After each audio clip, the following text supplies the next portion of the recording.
Well, good morning, everyone. It is Thursday. Welcome to today's Reddit Rant. My name is Nathan Lindorf with The Rational Independent.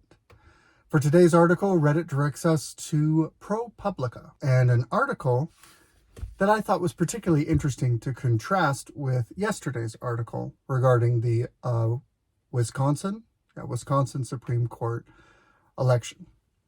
This is a 4,000-word article. It's lengthy. It's well-researched. With the simple headline, Clarence Thomas secretly accepted luxury trips from major GOP donor. The article presents in excruciating detail the many different ways in which Republican billionaire, East Texas real estate magnate, and Republican mega donor, that's a fun word, Harlan Crow, has gifted things to Justice Clarence Thomas for the last 20 years or so. And again, to touch on yesterday's point, to pretend that only Republicans do this sort of thing is nonsense.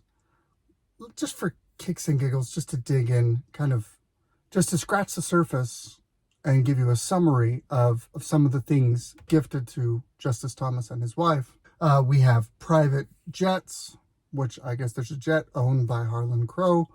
So private jet travel, 162-foot mega yacht, island hopping trips in Indonesia, not to mention annual visits to some sort of fancy resort in the Adirondacks owned by Mr. Crow, and trips to the Bohemian Grove, which I guess is some kind of exclusive resort. Justice Thomas and his wife have enjoyed a certain degree of luxury beyond their station. Justice Thomas makes almost $300,000 a year. His wife makes somewhere between $100,000 and $150,000 based on the reporting in this article. So we're talking about a couple who make almost $500,000 a year, one of whom is a Supreme Court justice. These are people who are going to live comfortably regardless. If you want to get picky about just how comfortable they are, just how luxurious their trips are, great. Let's dive into that. Wealthy people live the way they're going to live, and if you enter into their orbit, they bring you along to do what they're doing. Let's try and draw some very specific and useful things from this article, particularly as it compares to yesterday's article. Yesterday, we had an article where we discussed the recent election of a Supreme Court justice in Wisconsin, who, by all intents and purposes, was elected through the efforts of multi-million dollars worth of out-of-state donations and the influence of many, many Democratic out-of-state organizations that turned their attention to this Wisconsin Supreme Court race. And the article was, for the New York Times, was glowing in its praise and support of this activity. In particular, the candidate in question was explicitly political in her positions. She made it clear that she would use her position as a Supreme Court justice to push political positions that were key parts of the Democratic Party platform. That's the article from yesterday. The article from today calls out misbehavior by Justice Thomas. And the reason why it calls it misbehavior is because it points over and over and alludes to the risk of corruption. What happens when a justice accepts influence from outside the judiciary, when he accepts influence from a partisan political backer. In this case, not someone who is an actual political actor, but someone who donated political groups. Can that breed corruption? Could that influence Justice Thomas's decisions? And this is shown as a bad thing. The potential for corruption is shown as a bad thing. But on the one hand, you have Judge Janet proudly saying out loud, I'm going to be political. Let's get the Democratic Party together and all of its resources and get me elected so we can push forward the Democratic Party platform in Wisconsin.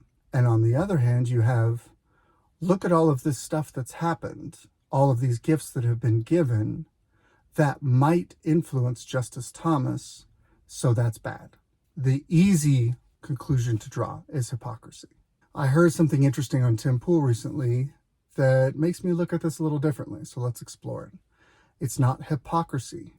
It's hierarchy. In other words, the moral justification for the difference in treatment in the eyes of the law and in public opinion and reporting, etc., between the left and the right is not because the left are hypocrites. It's because the left genuinely believes that we live in a two-tier system. We live in a system where certain laws apply to the plebs, apply to political opponents, whatever. And because of the moral goodness and the moral rightness, because of the justice inherent in leftist causes, they are not only given a pass, they are hierarchically excluded. I'll give you an example. When COVID came around, there was a whole thing where everyone was growing their hair out because you weren't allowed to go get a haircut because you were locked in your house during all of the lockdown craziness. And yet, the Chicago mayor went and got a haircut and a perm. And when challenged on that, she said, I'm on TV all the time. I need to look right. I need to look professional in order to do my job as the leader of this city. In other words, the law doesn't apply to me because I am a different status. You could make a similar argument for some of Nancy Pelosi's behavior during the same time period. It's not hypocrisy, it's hierarchy.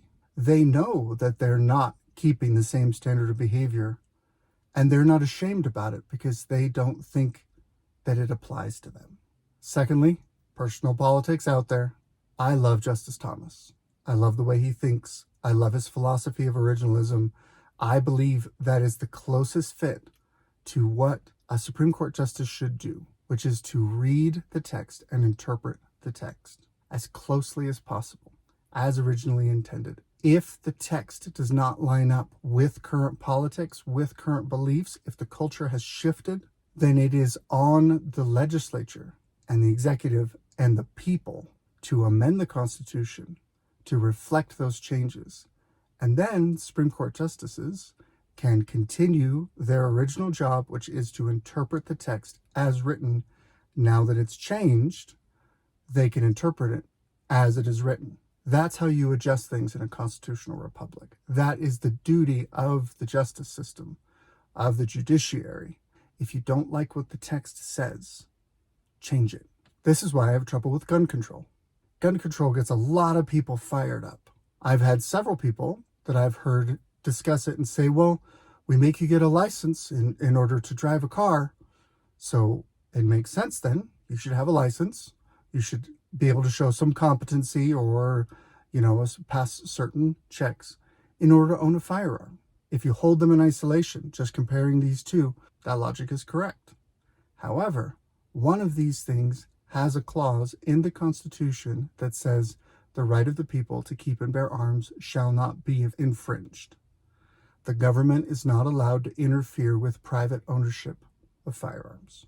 If you don't like that, your recourse is to leave the country or change the Constitution.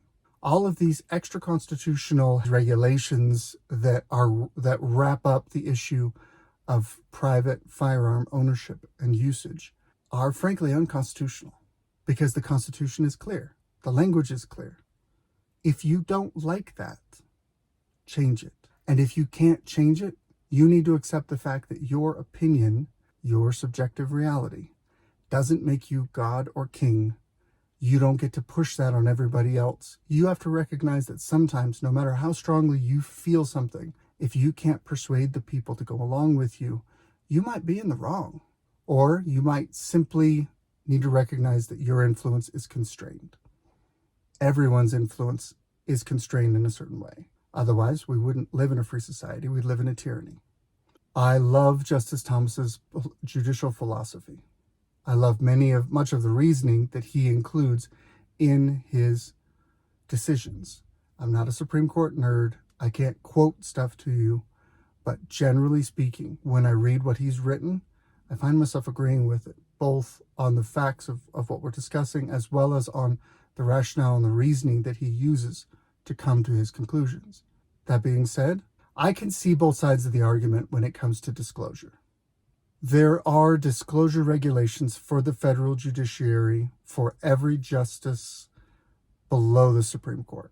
If you're a Ninth Circuit judge and someone wants to give you $500,000, there's regulations that say you need to publicly disclose that so people know where you might be being influenced. There are no such disclosure requirements for the Supreme Court. Is it wise to disclose? Yeah, I think wise is a good word for it. Is it legally required? No. I could see an argument both ways when it comes to disclosure. On the one hand, you want to try and help everyone have more confidence in the integrity of the justice system by looking and seeing who might be influencing the justice making this decision. And this comes back to the idea that we don't have robots as justices. We have human beings. These are people who make mistakes. These are people who have personal opinions. These are people who have a backstory, who have prejudice, who have bias, whatever word you want to use it. They're human beings. They have a subjective reality of their own. They're doing their best to adhere to objective reality. They're doing their best to try and adhere to an objective standard that the law imposes. But they're imperfect. And the way you improve confidence in an imperfect system is through transparency. On the other side, you need the ability to have a private life. If you're going to put yourself in public life, that's important. You can influence the world that way. You can do good things in the world. You can improve it. And you should be transparent because that increases confidence both in your institution and in you personally. But everyone should also be entitled to a private life. Everyone, no matter what they do as a day job, should be able to go home to their wife or their kids, whatever family configuration is applicable, and have moments of peace and quiet and seclusion. They should have the ability to have a birthday party with just a handful of people there and no one to bother. They should have the ability to help their child out if they get in financial trouble, to lend money to a friend, to accept a gift from a generous friend without having to get run through and given the third degree in the media for giving or receiving that money. President Biden should be able to pay for new teeth for Hunter Biden because his crack and meth habits have destroyed his teeth without that being a big public scandal. That's something that should be able to be family business. Private things should be private. President Trump should be able to try and preserve what measure of his reputation he can if the person who's going to trash it is willing to sign a non-disclosure agreement. Justice Thomas should be able, at a certain level, to accept generous gifts from a wealthy friend.